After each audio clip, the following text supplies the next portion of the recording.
it's all about freedom. And then, but let's put a little bit more context around freedom. So that's how we dove into, well, we threw out a bunch of words and a bunch of just key ideas that we wanted around freedom. And the work I do with my clients, it's always like pare it down, pare it down, pare it down, get it to the essence of what is really either the issue or the essence of what we're really looking for. And we landed on.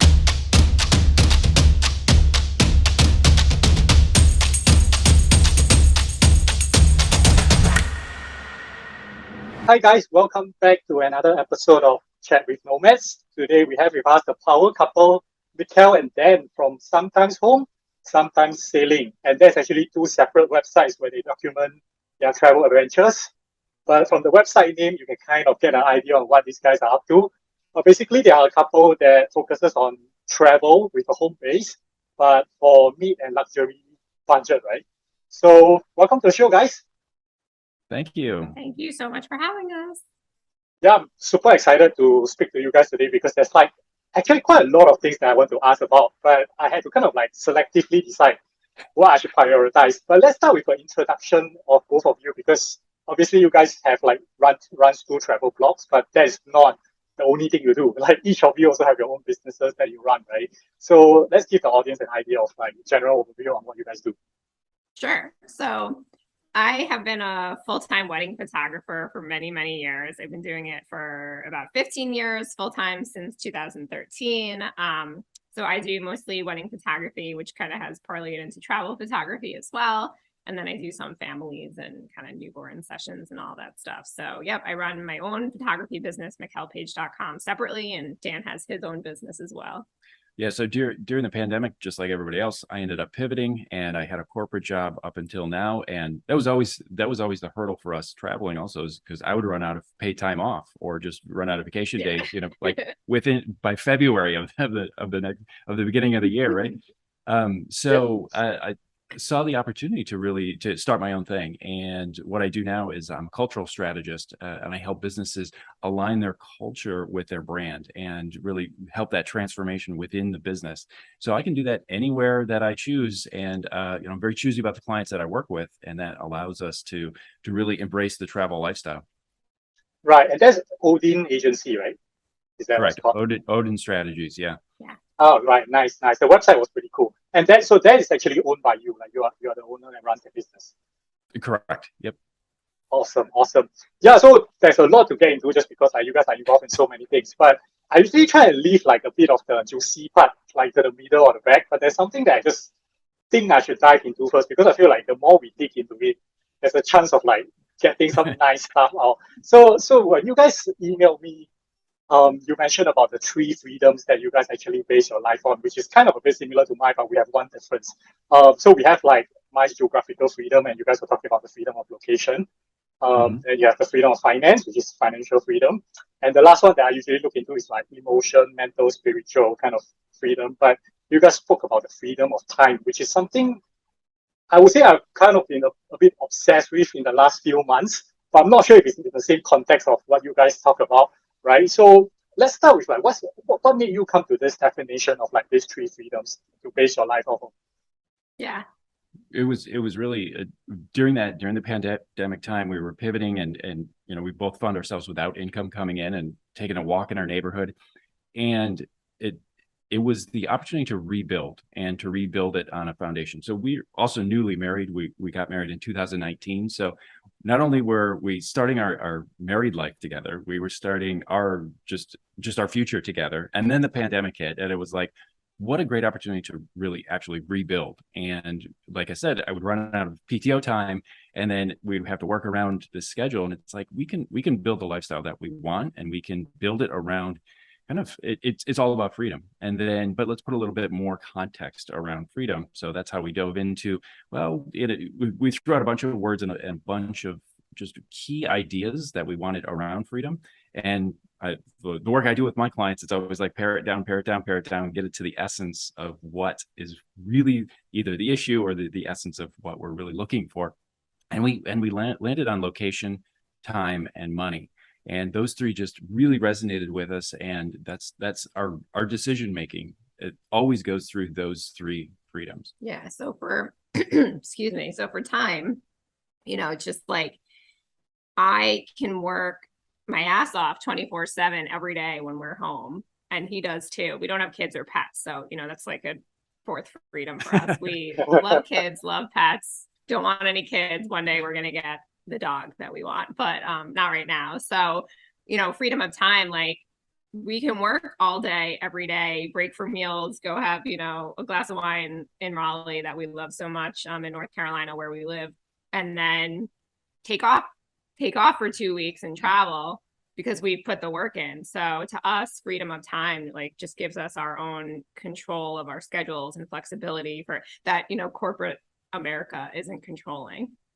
Yeah, Right, and right. I'd like to add Go just a on. little something on that. It's also just putting time back into the forefront, right? And realizing, hey, maybe I only have 2,000 Saturdays left, or maybe I only have 5 Saturdays left. Like really just embracing that idea that like, we have to do this now and we have to be present in the moment while we're doing it. So for me, it just the reminder of time and it reminds us that it's slipping away and it's happening even as we sleep.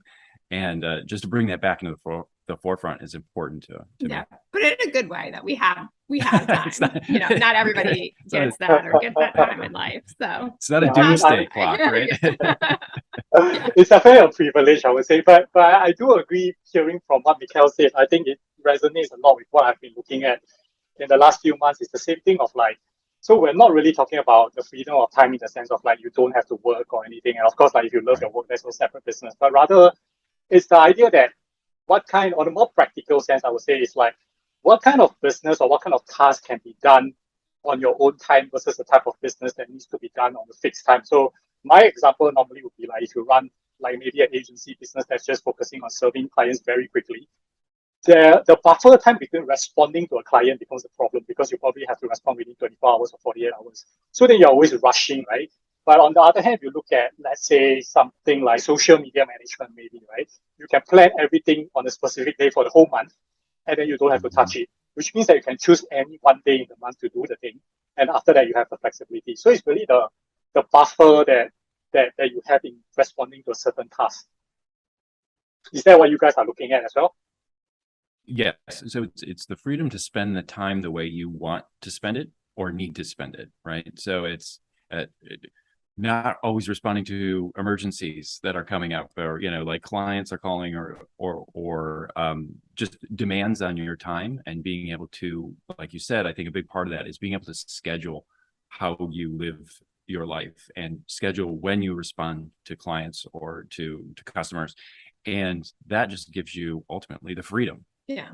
I think to that end though, like also I don't have any boundaries by choice for when I respond to clients. So like, it could be 6 o'clock in the morning in Paris before we go out for the day. And that's when I choose to reply.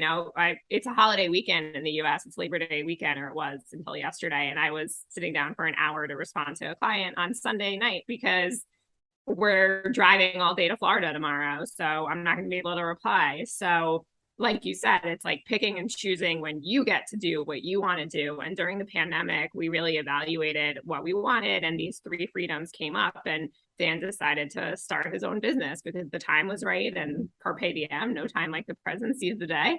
And it allowed both of us to have what we really wanted, which was those 3 freedoms, including time when he could schedule his own things and didn't have to answer to somebody else. Right. I think there's like 2 interesting segments here. I think the first being there's a saying that I believe in a lot is that automation is to time what compound interest is to your money. Right? Basically, when we usually work, or the typical employee does a 9 to 5, you are always trying to do the thing that's the most urgent on the day. So you are focusing on the daily, like run of the mill task. But as a business owner, ultimately what really is going to get you back time is to look at what kind of task can I do today to buy back time for tomorrow? And Yep. that's usually a need to, you have to kind of consciously think about it, because if you don't, then you're always stuck in the same process of like delivering to clients, and you forget about, say, creating processes or creating a playbook to bring on another employee or things like that. Right. So Yep. I think that part is really interesting when you look at it from a business, particularly I assume from an agency point of view. Yeah, it's truly about building those systems, and then how can I get out of the business? So, how can it run itself? And then to your point, how do I onboard other people to just plug into the system, and then the business, if I've done it correctly, the business just then runs itself. Right, right. And Mikkel was saying on the second point is that setting boundaries, right? I think this is also the thing coming back to the processes as well. It's like, I guess a lot of people have problems there who wants to transit to a travel lifestyle or remote lifestyle. The biggest problem that they face is obviously like, how now, what do I do with work, right? If I still have to do a 9 to 5, sometimes that becomes like a hassle to where I want to travel because it also depends on the travel style. But I also feel like if you want to have time for certain thing that follows your lifestyle that you want, you have to kind of build it in a way right from the start. You have to plan it according to that. So I think setting boundaries is a thing that you have to figure out like, do I want my core capability or core selling point to be quick responsive? If you sell it that way, then of course then you limit yourself to that, right? Or if you sell it based on other things, or like maybe I just want quality clients who are willing to respect boundaries or respect like my kind, then that could be something you have to build in right from the start, so you find the right type of clients. Yeah. Right. Yeah, I think you just touched on a really important point too, is not selling my time for money, and understanding that I'm selling a service, or I'm selling transformation, or whatever truly I'm selling, but it's not connected to how many hours I put into it. Right, right. Yeah, that I think is particularly important, especially when you grow to a certain stage.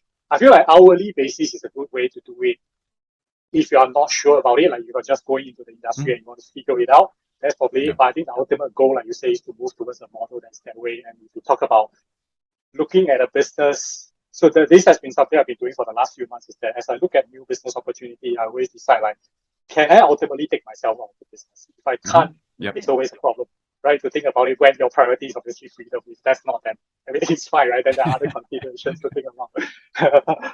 Yeah, Right. So that's very interesting. So out of all the businesses that you guys are doing right now, which ones would you say are your main ones?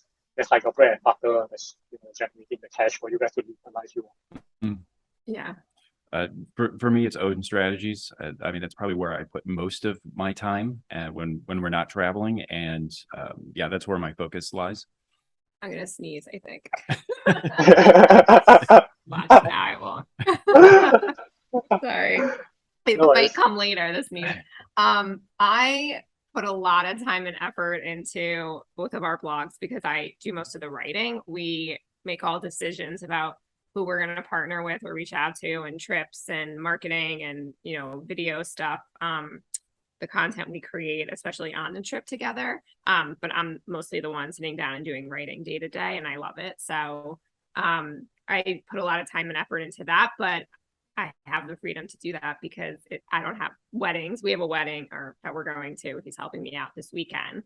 And that's our travel blog started because I was shooting a lot of destination weddings and started blogging about it. So when I have a destination wedding, it really is like, a dream for me, and he gets to come now because he doesn't have to clock his hours for vacation. But it kind of flip flops, like, after this weekend when I have a wedding to edit and organize and get out to my bride and groom, then it's going to flip flop. And all next week, I'm going to be focused on those photos until they're delivered. And then kind of, the cycle starts again. So it depends what day it is and what week it is. And that's where I kind of put my efforts and energy. But, we're both creative people. So I'll speak for myself, but I really thrive on like an obscure schedule. Just like kind of switching it up and not doing the same thing every day. So that's a tough answer for your question, but it's the honest one. No, I definitely agree. Like, I think that's something that's the problem. Like I would say the problem or the issue, because I run the design business as well. So same creative field. The issue is that you always want to do something new. And there was this funny saying that I heard in a podcast whereby boredom is actually the thing that kills a lot of businesses, because consistency is actually what fuels the business. But sometimes the consistent work is the boring work, because you just keep doing the same thing over and over again. So then entrepreneurs like to look for other things, and then you're not consistent, and then like your business just fails because of that. So that is something that I always have to like have to be careful of when I'm looking at new things. I'll be like, okay, no, I need to make sure that these other things are done before I go into like something new. That's so true. I heard it somewhere, I don't know where, but I put it on the sticky notes. This is like, an app from 20 years ago on my Mac, but it's a sticky note that says repetition for recognition. And it's like, you're right, it's doing the same thing, but that's such a good poignant, point and acknowledgement you made. It's like creatives get really bored really easily, but you're right, you have to be consistent. So it's like, where do you find that balance? Yeah, that's always a thing to think about. And so the agency is about 2 years old, roughly licensed, right? So it's 2020 until now, so it's about 2 years old. And both the blogs are how long? So sometimes home, I started right before we met and I didn't really do anything with it. That was back in 2015. I just bought the domain because I would tell people my schedule and they would say, are you ever home? And I would say, I'm sometimes home. And then I was like, oh my God, that's a really good blog name. And everything was available. So, if like you find a name in all social media that's available, you have to purchase it immediately and secure all the names. So I did. And that was in August of 2015 when I officially purchased the domain name from GoDaddy, which I would never do nowadays.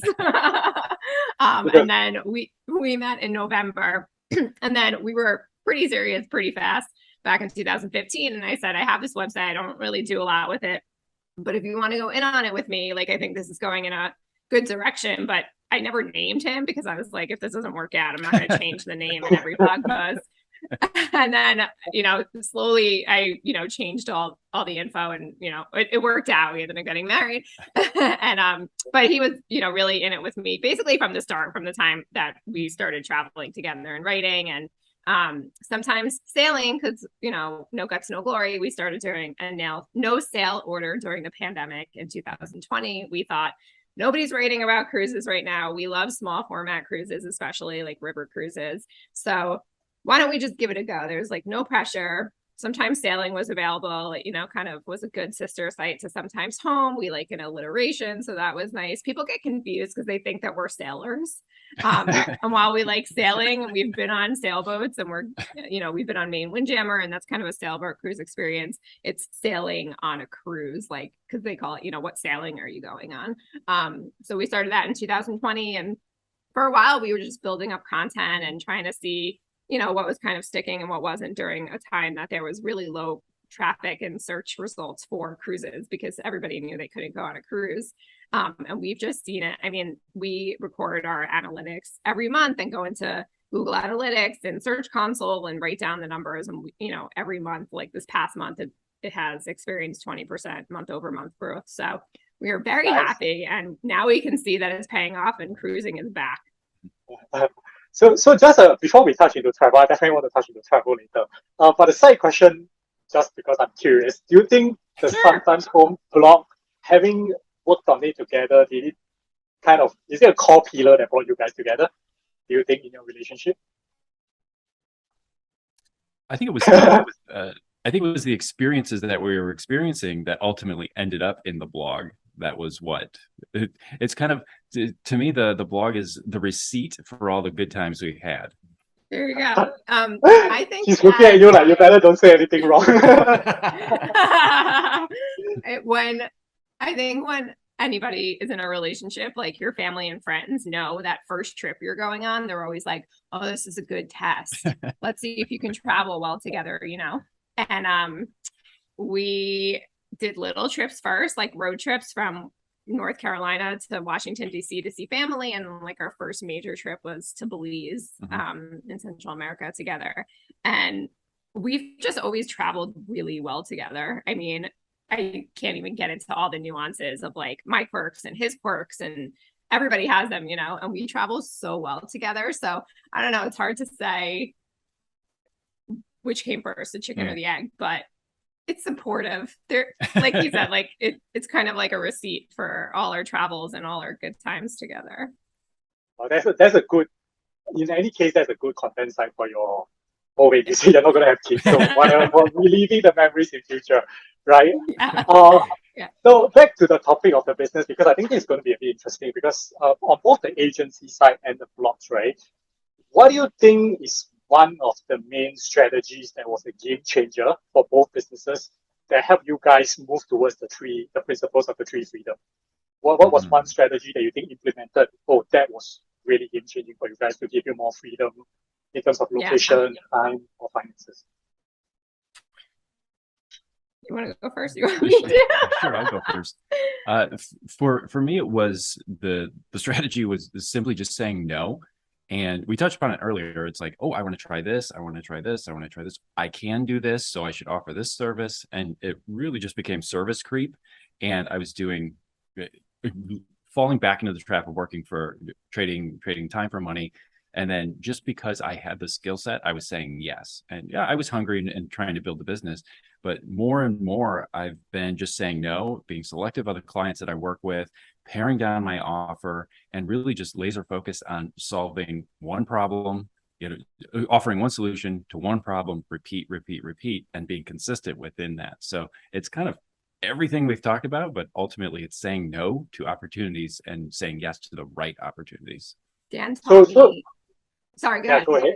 Okay, so the way I hear it is that niching down is basically what you did. Like you chose a very specific either industry or service because strategy is actually really broad, right? So Yeah. you chose to.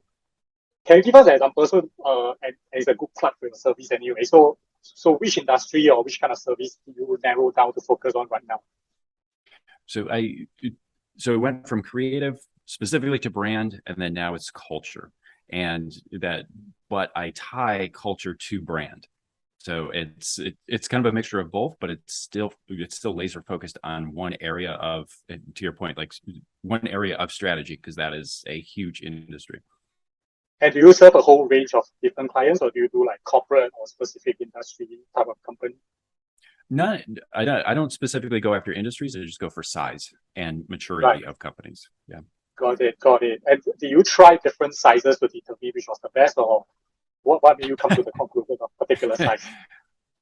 So my background has been mostly like really big corporations. So either each are Fortune 500s or unicorns or that size, and just knowing how hard it is to get approval and just get anything started and moving, and truly impact the business. So I focused on roughly 250 to $750 million firms, because I know I can come in and make a true impact. Anything smaller, you start to get into, well, the founders said this and we disagree with you, and so you get into that kind of ego. But when you get a bigger firm, you have more autonomy, and then they're more willing to let you do what you do best and just listen to the recommendations, and then ultimately implement on the back end. I've seen more success in that range, so that's why I focus there.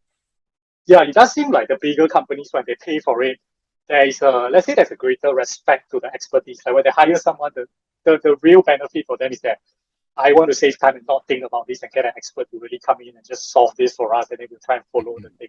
Whereas at smaller size companies, they tend to think like, so now I'm starting to question the expert's opinion, and then they start going in a whole round of thing like, and it seems that they're just spending more time after that. That has been a bit of what I experienced myself as well. Yeah, implementation is always the big piece, right? So I can deliver strategy and I can deliver a framework. Now, what are you going to do with it? And I can also help implement it. That's another service that I offer. But it's having that discipline and being consistent on the back end, and really knowing what to do with it and embracing the strategy and then implement it. Okay, got it. And how about the blog side? What's the game-changing strategy that you have? For us, we've really honed in on focusing on the one thing that we want. So what's our one goal? And for us, our goal is to make money from it. Now, this is, kind of top level. So why we started them to help other people plan a trip and inspire them and motivate them to take action to get that trip on the calendar is under the umbrella still and always will be. But, when blogging's a business and not a hobby, you need to make money from it.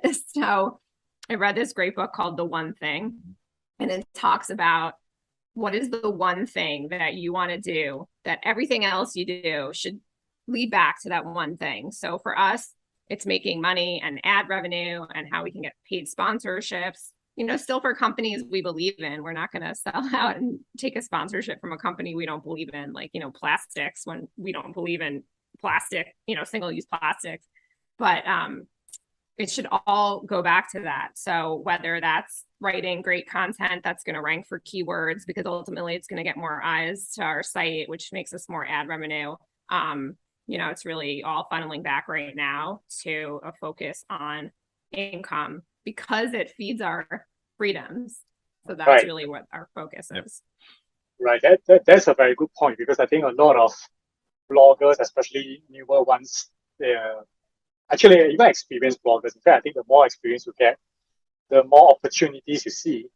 And then you get the same problem again of that whole creative thinking and all the new shiny stuff. And you always look at, I mean, a very common issue or question I see in all these blogging groups or like, the media buying groups or something like that is always that, oh, now there's so many social media platforms, right? And obviously, like spending effort on those is going to increase your exposure. But the question is, how much effort are you going to spend on all of this? Because it's not easy to actually always catch up on like, oh, if I have to do Instagram, I have to do Pinterest, I have to do TikTok. And then you go like, oh shit, now I'm just burnt out. And then sometimes you have the issue of analysis paralysis, right? So you have 10 things and now you keep analyzing which thing to do and you end up doing none of them. Yeah. And you have to really evaluate, and Dan helps me a lot with this, but like really evaluate how much you can do in a day, because I think, there's like this pride with people saying like, I can do it all, but like you can't. There's just so many hours in a day. There's so many things to do. There's so many different social media platforms, like you said, and shiny objects and Facebook groups and education and like books to read, that you can't do it all. So how can you take yourself out of certain things in the business? Like we've worked with a few writers before and we kind of test them out to see, if they can start a post and we can finish it. If it's, something that we didn't have to be at firsthand, or if they experienced too, and we can fill in the gaps and really bring extra value for our readers, or, not focusing on social media, because candidly, we consider ourselves content creators.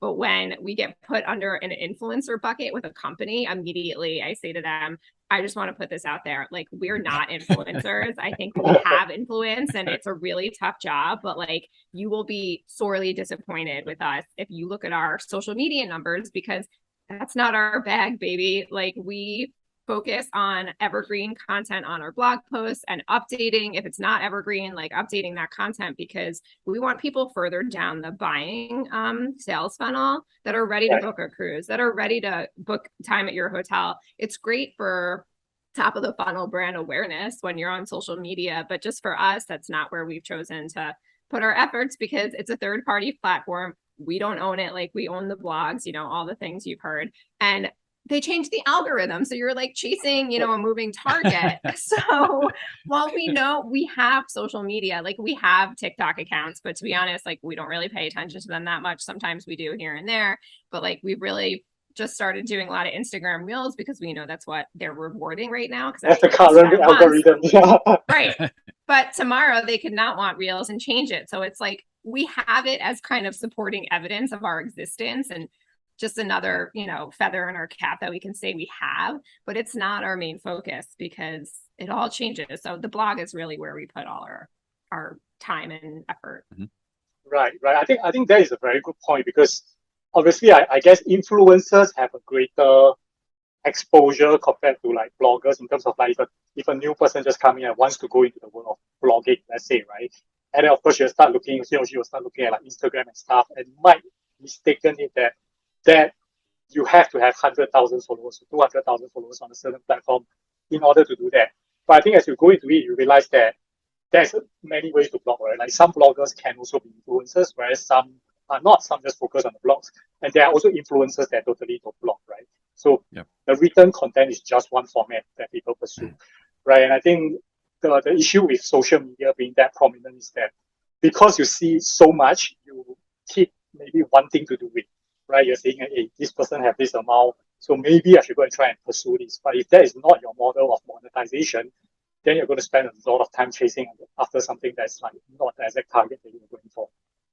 Right, 100%. And the funny thing is, we hear no a lot, probably more than we hear yes to partner with a company. But the funny thing to us is, and this is something, Dan, as a brand person and culture person, reminds me, is if a PR agency or a destination whose target audience has nothing to do with the social media, they'll say, well, you don't have enough Instagram followers for us.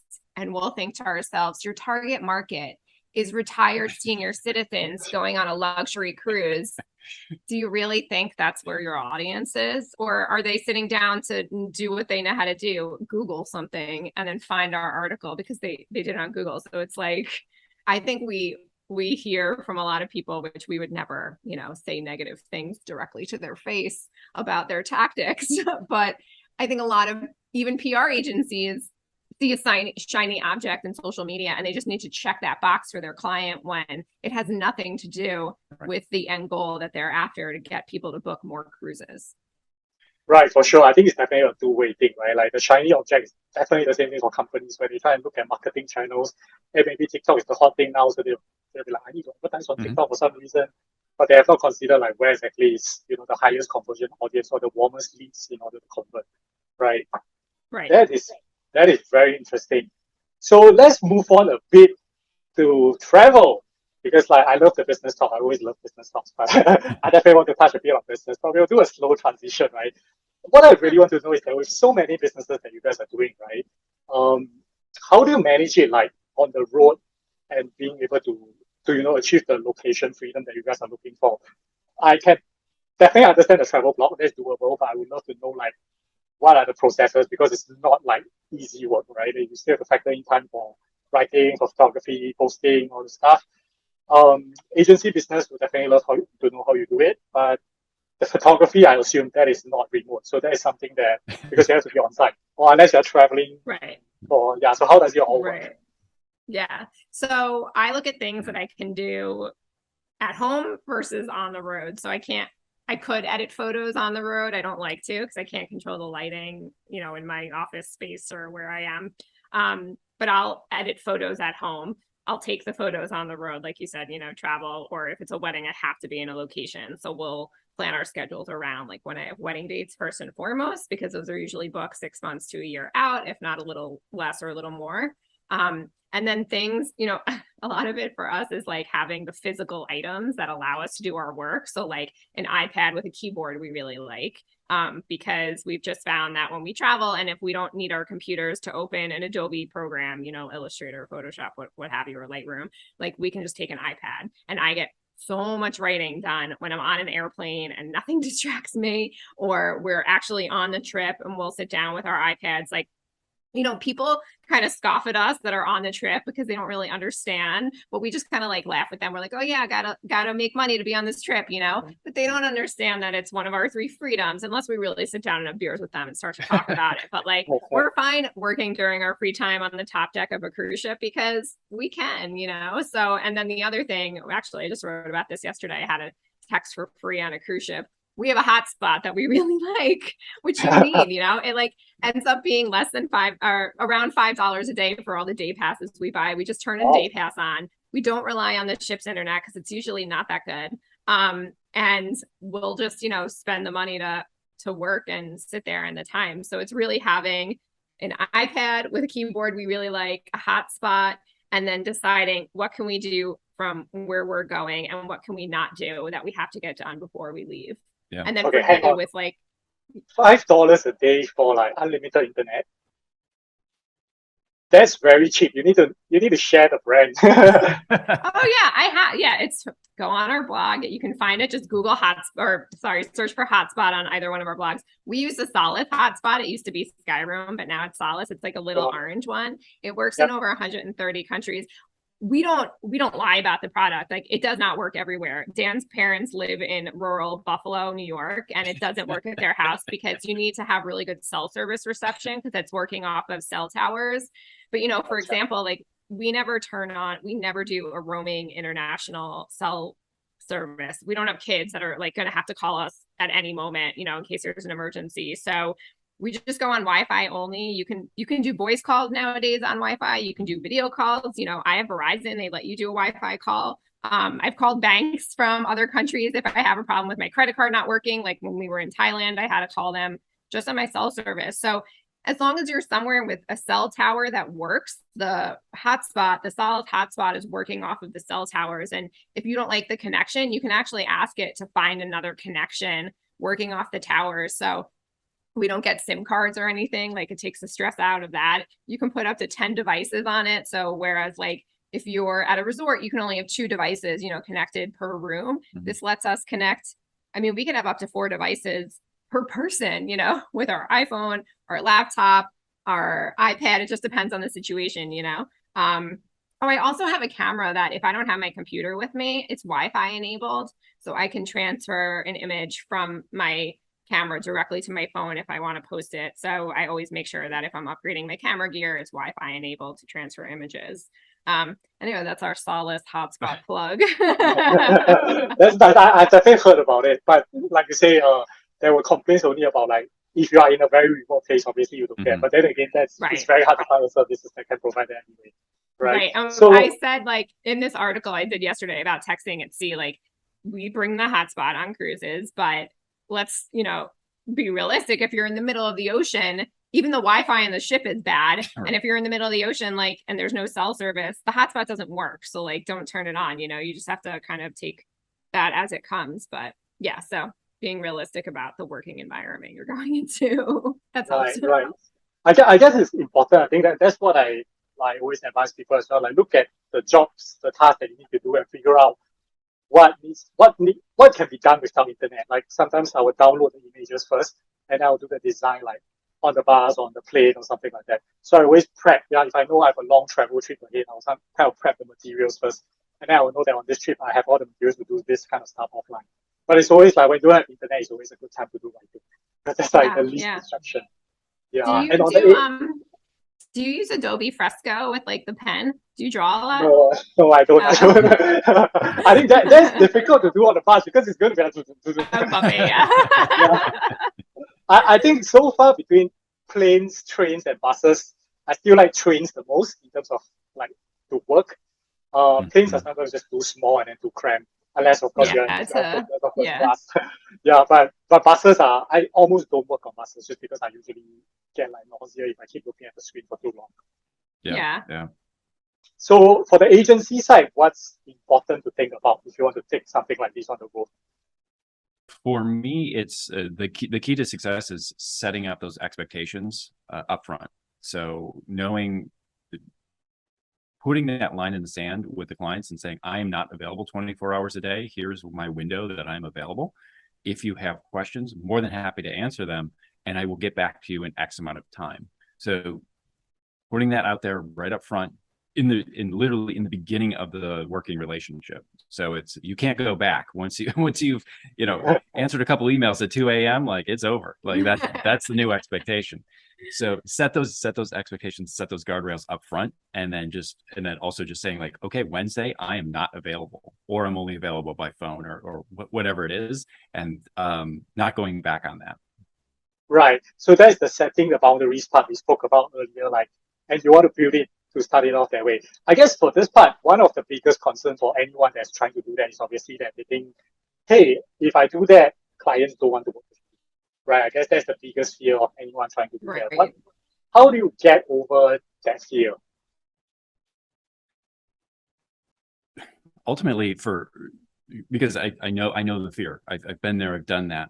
It is knowing that you have a product or a service, or you have an offer that is truly worth something to your client.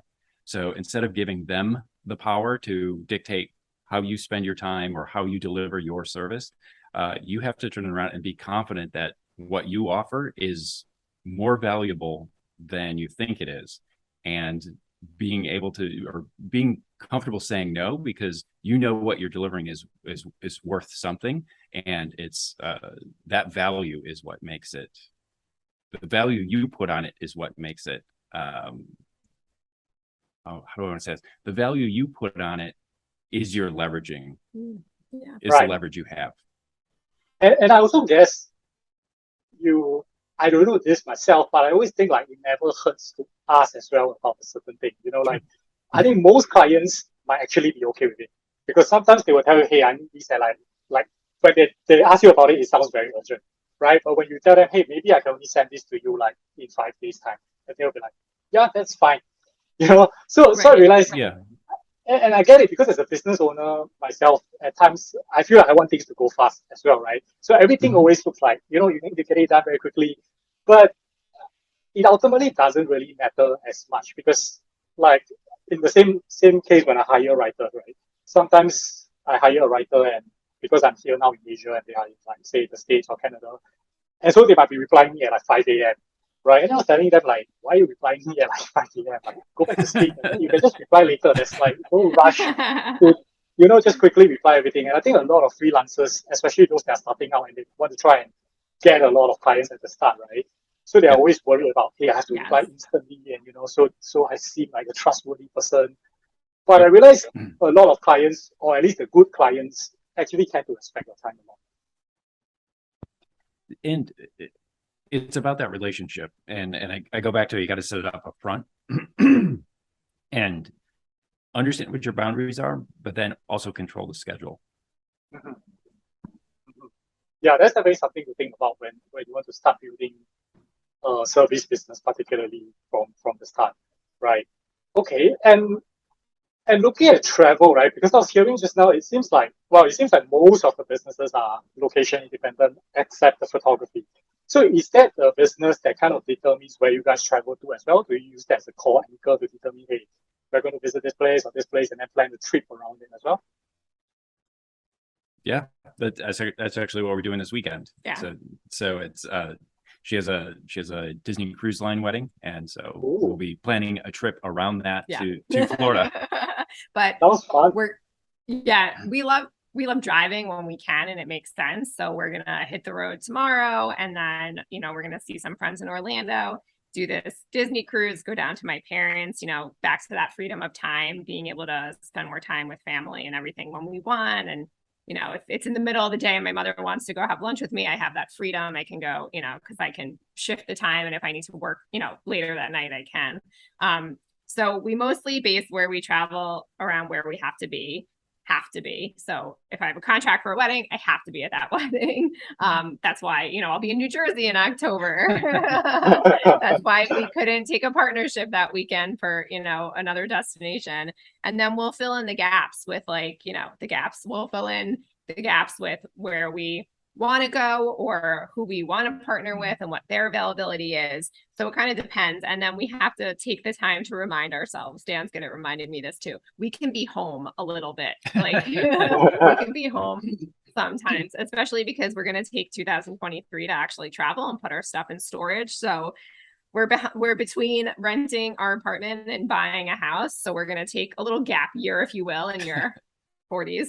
And just travel. So, we're really trying to enjoy the apartment that we pay rent for right now. And so we try to be home at the moment 2 weeks out of 4 weeks of a month, which actually is really hard for us.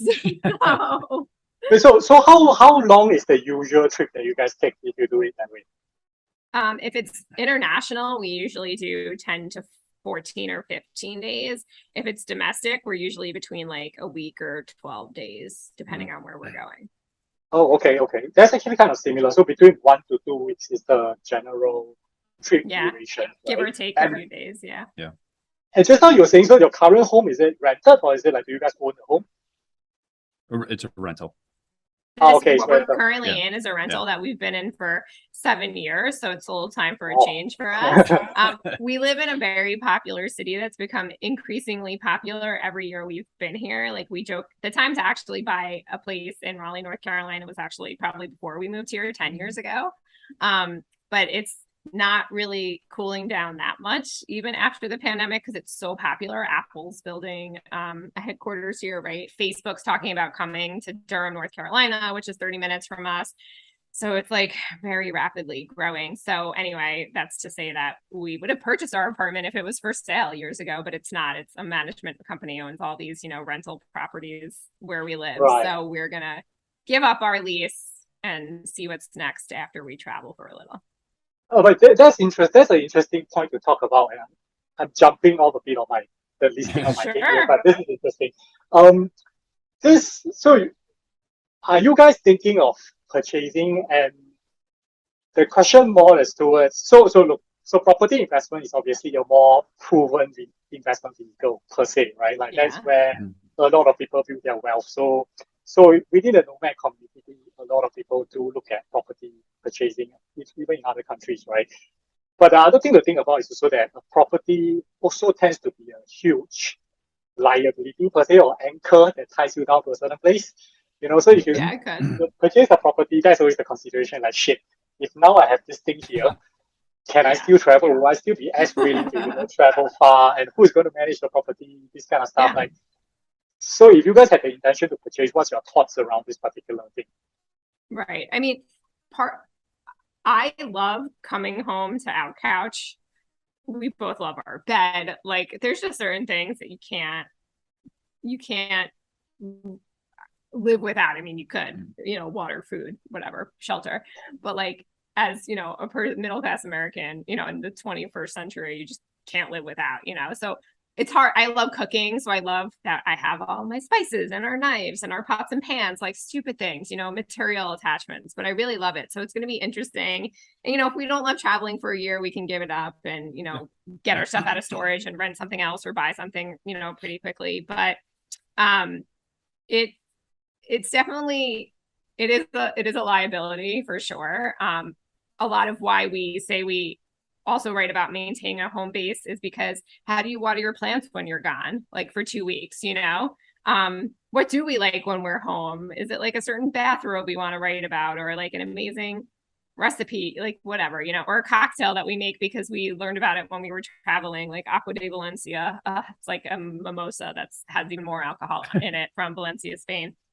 But we do want to experience that liability in the future and owning a home and stupid things. Like, I want to put my own tile that I like in, on a backsplash in the kitchen. But we definitely hear you, because we've thought about that too. But also, like, we don't want to live above our means, because we don't want to feel like we're tied to this house that we have all this money put into, and then we don't have any more money to travel. So like, we're probably looking at houses like below what we could buy. When we've talked to realtors, which we have, because we don't want to be house poor. Right. Really, having a home base is important, and it's an important piece of the equation. So having that, knowing that we have something somewhere, allows us to go out and explore, because we can always come home, and it's that safe haven. To your point, absolutely, it's a liability. However, there are ways to curb that liability. So maybe we purchase within a building that's secure, or we purchase close to friends and family that can watch the house or check in on the house. Those types of considerations are definitely coming up in our conversations. But to Mikkel's point, it doesn't have to happen in a year. It can happen in 3 years or 5 years, right? It's like right now is the time for us to be traveling and exploring, and then we'll know when it's right. Yeah, and very practically, getting out of a lease will allow us freedom of not just location, but freedom of time, in the sense that we don't have to say to a realtor, we can't get out of our lease until December, because our lease in particular has a very hefty fee per month that you ended early if you break the lease. So, there have been times that we've seen something on the market we really like, but it's 6 months into our lease and we would have to pay over $10,000 to get out of the lease, which could go towards the house. So not having a lease, we consider that as one of our freedoms of time, freedom of a location, that we can, just kind of be and go anywhere when we want. Right. Just a word of warning. I think that 1 year might not end up being a year. I have a good feeling that most of the people I meet, usually that 1 year will not be a year, and then you'll be like, yeah, let's just do another year, and then it just keeps rolling and rolling. Yeah, especially when we get over to Asia. Yeah, I'm sure, like, especially if you're halfway around the world already, and let's say you have not moved to one country, then you'll be like, it makes no sense to go back now. Like, let's just hang around for a bit more to check out the place. And Yeah. so that's definitely something to think about. We could get stranded in Japan and get the Shiba Inu that I want for a dog and just live there. So what do you guys do? Because ultimately, I do think that as we gradually look at it, and I was talking to another nomad who has been traveling for years now. What was interesting was we were saying the COVID pandemic caused two different reactions. So because of remote work, people that wanted to travel previously and did not travel now thinks about becoming a digital nomad because of remote work. But what also happened was that a lot of digital nomads that were traveling before were forced to stop somewhere because of the whole thing. And the moment they stopped, they suddenly realized that having a base kind of feels good. And a lot of them actually transited out of it, or they started building bases. I started to buy property in like Ukraine, Turkey. I mean, I know a guy who bought it in Ukraine and was really unlucky because that was just before the war. But we are seeing some of them starting to set up bases. So I do think that there's definitely a possibility. But what did you guys do previously in your travel style of like 2 weeks or a few weeks out? How do you maintain the house? And are there anything that you think like a certain practice can be taken over towards like the same thing as, leaving for a year and then still maintaining the house for a year? What are some of the more useful solutions that you guys found? A lot of it is really just planning and keeping your house, keeping it in order, but keeping it simple. So we always try to live below our means, but we also try not to fill our lives with complexity. So the reason we don't have children, they're complex and they're a lot of work, and they'll detract from our travel. The reason we don't have pets is the same way, right? Probably the most complex thing we have is houseplants. That's true. Yeah. So what do you guys do with the houseplants currently when you leave? We actually have these great things we got on Amazon. Of course, they're on our website that you like fill them with water, and then there's a Hose. a little tube that goes to you can do like a bucket of water, and it just takes water like roots. It's like an extension of roots and water, and it just takes the water, and it can last about 2 weeks with that. It's been like really, really, really good. Our outdoor plants aren't so great because our balcony gets a lot of sun, so those get fried when we're not here. There's just like not enough buckets of water that could feed that when we're gone. We have those glass bulbs that soak water, but they only last for so long. But to answer your question, another thing, that we've thought about is like our cars. We have 2 cars because he was driving to work every day and I had to, have a car to be somewhere. And we just had our cars when we met. We don't need 2 cars. So we're going to travel and probably get rid of 1 car. And we probably, we were just talking about this yesterday. We're probably not going to buy another car unless, our situation changes drastically, especially now. Like if we only had 1 car and he was out with the car and I wanted to meet a friend for lunch, he could pick me up. Or I could Uber there, Yeah. So the world's changed a bunch. Other things that we've considered, like, especially because of the pandemic. Oh, like you said, I want a dog so badly. It was so tempting to get a dog during the pandemic, especially. But like you said, like simplifying our lives, we don't have a dog because then we would have to figure out what to do with the dog. It would take money away from our travels because we'd have to pay for a vet and insurance for the dog because I want a dachshund and they have back problems. I want dachshunds and Shiba Inus. But also he's really taught me, which I love. I grew up in a family that like presents, like physical presents were like a thing, like a present for your birthday, a present if you woke up in the morning, a present for the first day of school. Like it's a lot of crap. And I've had to like learn to get rid of that crap. And you really taught me 1 thing in, 1 out. So if I buy a shirt, I need to get rid of a shirt, so really getting rid of things. I'm actually excited to purge even more stuff when we pack up all our things. I've been doing it more and more. But like my least favorite thing is when like a friend or family member who like doesn't really understand like what gifts resonate with us buy us a thing and then we avoid crap. It like stresses me out so much. My mother, who's great, but she loves buying things and she'll like buy me a pair of earrings I didn't want. And I'm like, I told you not to buy me this. It's just more stuff. Like it doesn't get us to our end goal. So yeah, we've been thinking through a lot of that stuff as we prepare to travel and move. I mean, this is like natural for anybody if they were packing up their things to even just move from one location to the next. They would hopefully think about, but we are especially. Yeah, I've said this many times on different podcast episodes, but the amount of things that you carry with you on the road actually burdens your mind. Like I remember when I first started a long trip of a few years, my bag was like 10 kilos maybe. And then at the end of the trip, especially after a long stint overseas on the base, because of the COVID, the bag was like 25 kilos.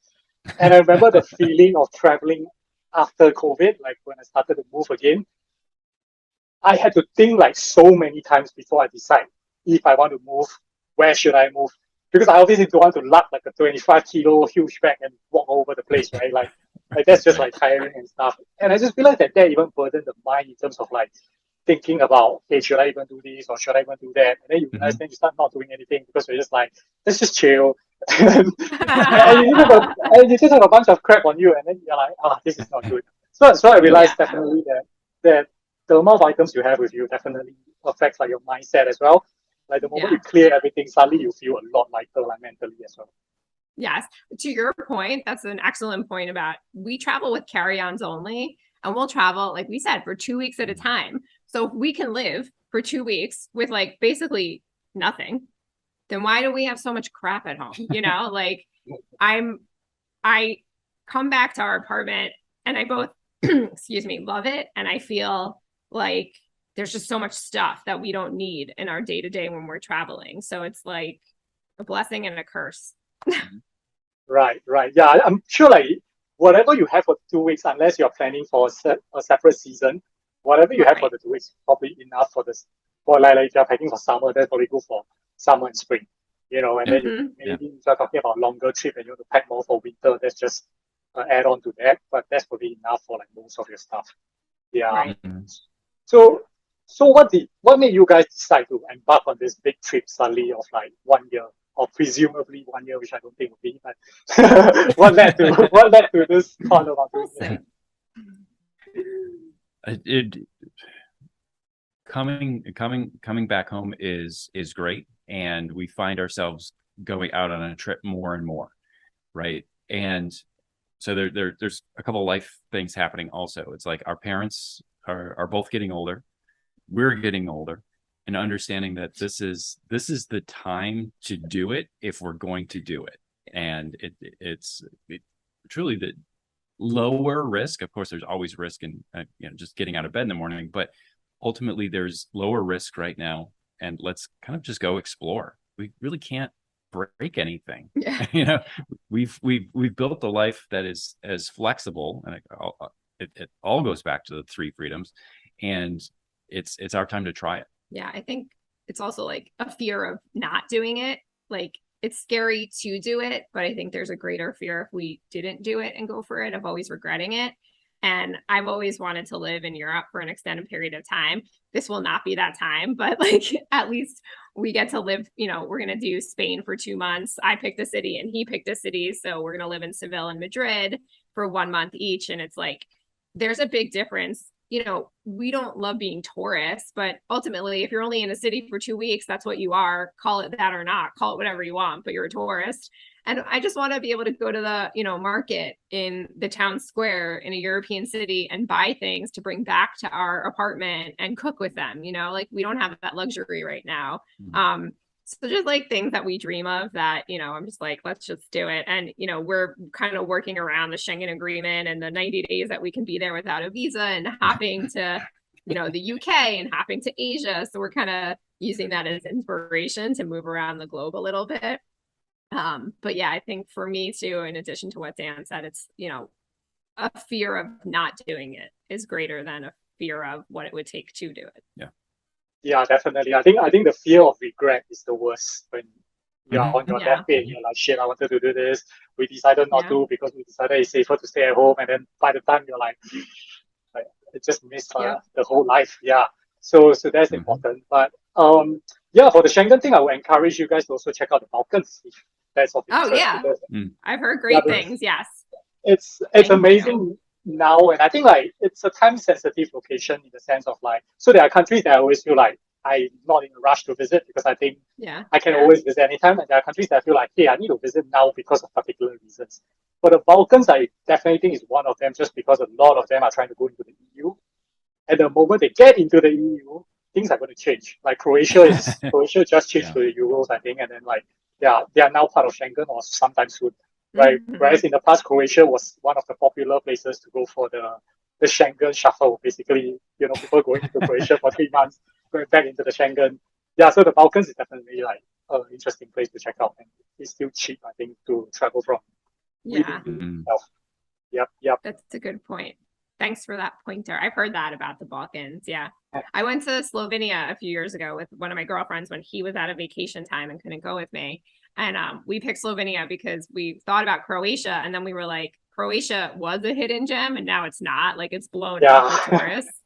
So we went to Slovenia because it was nearby, and we were like, people don't really go there, and it was great. So the Balkans, yeah. Croatia is definitely like overly crowded right now, especially in summer. The coast is like crazy insane. So yeah, just keep the hidden gems before the crowd comes. Yeah. Yeah, we like Okay. And what's the main difference that you guys feel this time round compared to the past trips? Is there like anything in particular that really makes a big difference in terms of when we're gonna go on the road, do you mean? Yeah, because this is a Yeah. 1 year trip, right? Versus the last trip. Is there more planning, less planning, maybe because you have more time? Oh my God. If there should be more planning, we are not on it. There should be less planning actually. That's what I assume. Yeah, we're trying that. We have to, book flights and stuff, but like you can book a flight any day, anytime.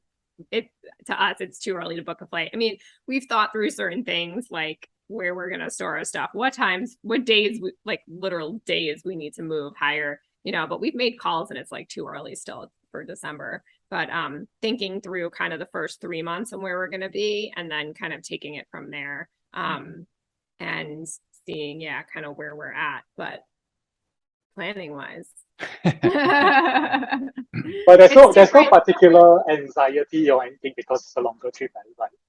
It feels the I same. think it's because we're so used to packing up and going and like only being home half the time, like truly being sometimes home and sometimes sailing, that it doesn't feel like paralyzing or anything. Like, so it doesn't feel like we're doing a lot differently this time around, except for just like putting all our stuff in like a closet, like a storage unit for a little and coming back to it.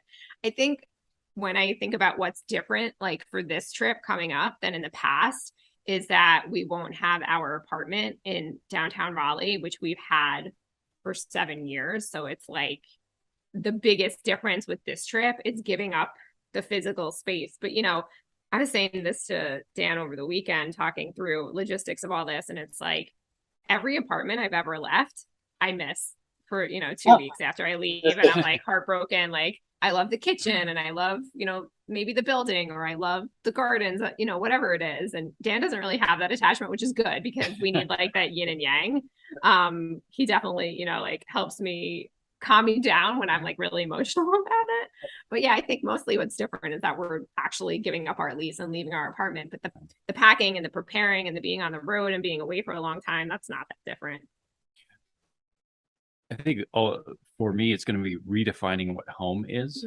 So maybe it's simply being in a place where everybody speaks English, and just being able to touch base on those small things, or being able to get Starbucks that tastes like the Starbucks that in my mind it should taste like, right? So then what is truly just tweaking the definition of home, right? Yeah, because I was going to say that's very interesting, because I was just going to say like I think like as you start living, because you guys have been in the same like house for like 7 years, right? I think the moment you start moving and start staying in different, I don't know, Airbnbs or something for like a month each, I guess what's interesting is that you'll start to realize what are things that you want in your house and what are things that you don't want in your house. And you'll start to realize, yeah, actually I like this design more. Like some designs are like maybe more exotic or more cultural that you like for holiday, but you will never want it as your permanent home. You know what I mean? And then you okay, this is something I need. And then you start to realize the amenities around you, what's really important, what do you want like really quick access to, and what are things that, is okay not to have, those kind of stuff. Yeah, so I think that will be interesting. And because you were just saying before I interrupted you. Oh no, it's fine. There's like a little lag on these things all the time, so I feel bad. I don't mean to cut you off. I don't even remember, so it doesn't matter. Okay, cool. And that was a great chat. Let's have a few quick fire questions to kind of conclude it. Okay. And I think some of them, both of you can give an answer each, because I think it might be different. And let's see if you guys tally, maybe you have different opinions. Your favorite travel destination so far? Oh gosh. I would say Spain. I always go, mine would be like Norway, Japan, and Spain, or a combination of those three. That's 3 very different countries, though. That's why it's hard to pick. Okay. What are 3 of the most useful items in your travel bag? Apart from the handphone and the laptop, obviously, because we all have 3 other items. I would say carabiners. We use them to like clip our toiletry bag to a pole or like a towel rod, or so carabiners. Um, I'm going to say the bag itself. That makes yeah, all you the took, okay, difference. that's two. I took one of mine. We do carry on only, like we said, so having like these backpacks, these cabin zero backpacks is really like amazing. When we're in Europe and there's cobblestones and we see people like rolling their bags over cobblestones, I'm like, oh my God, this backpack They're is like, heavy, but I'm so glad it's on. Yeah. So that's two. What's the third one? Yeah, I would say my iPad and my keyboard with the iPad are like a lifesaver, and our hotspot. Yeah. Yeah. Yeah, I would say hotspot. Yeah. Yeah. the work hotspot and work stuff, internet basically. Like we can't live Yes. without it. So Nomad. We're Cool. we're a modern couple. No, I kind of agree. Like sometimes I get asked like, what do you always need the internet? You know, people are complaining like, can't you just enjoy the place? And then my response is always that if I have the internet, I can stay here as long as I want. I can spend like the whole month in this place and explore it as much as I want. If I don't, Yep. Yeah. I don't get anxious after a week. Like shit, now I need to get to somewhere. Right. So Yeah. everyone travels differently. So okay, and the last one is for couples that are looking to transit into like a travel lifestyle and things like that. What's the most important thing to think about, or what's one tip that's very good to help in the transition? I think mine's going to be different than yours. So if you think of something, And I would just make sure that you can travel together and it's similar. not just strangle each other after a few weeks. Yeah. Just making sure that you're ready to be with somebody 24/7 for an extended period of time. I was going to say actually the same thing. I'm shocked you said that. I'll take that one step further and say you have to communicate. I mean, we communicate really well and we travel really well together. And there are some moments of hanger that like we need to look at each other and be like, we're just hungry.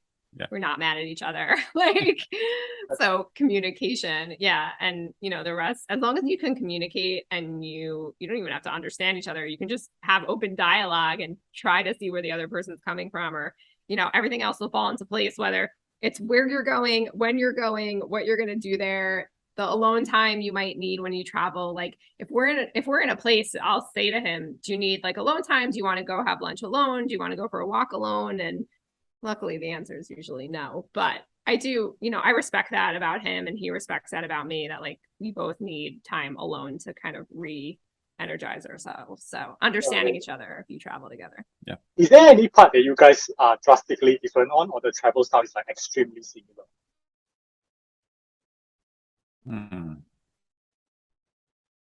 Say that again? Like, do you guys have very different travel style in a particular arena, or is it very, very similar? That's like maybe question. like one of you love like adrenaline sports and the other one just likes to sit in the cafe.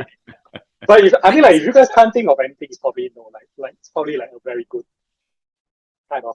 I can say I think that we have pretty similar travel styles. Like neither one of us ever feels the need to go camping or glamping. Yeah. We like hotels, like we like nice Airbnbs and Vrbo's. And I think at first, Mikkel was, I need to see everything in every location. True. And let's go now.